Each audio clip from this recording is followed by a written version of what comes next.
پاکستان میں corona virus کے مریضوں کی تعداد 247 ہو گئی۔ سندھ میں مزید 9 کیسز رپورٹ۔ لاہور میں بھی کرونا کا ایک اور مریض سامنے آ گیا۔ خیبر پختونخوا اور گلگت بلتستان میں 16 افراد زیر علاج۔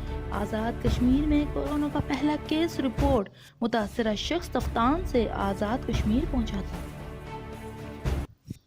وزیر اعظم عمران خان کہتے ہیں کہ کورونا خطرناک ہے، تیزی سے پھیلتا ہے، آپ نے گھبرانا نہیں ہے۔ ہمارے حالات ایسے نہیں کہ شہر بند کر دیں، اگر شہر بند کیے تو لوگ بھوک سے مر جائیں گے۔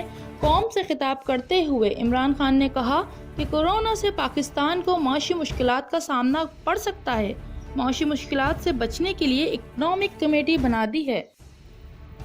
وفاقی وزیر تعلیم کہتے ہیں کہ 1 جون تک پاکستان میں کسی قسم کا بھی کوئی امتحان نہیں ہوگا۔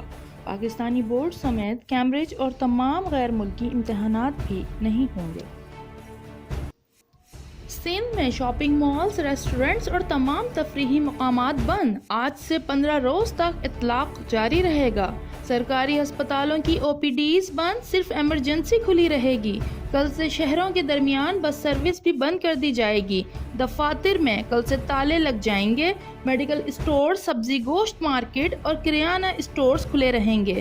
صوبائی وزیر سعید غنی کا ناردرن بائی پاس پر قرنطینہ سینٹر کا دورہ، انتظامات کا جائزہ۔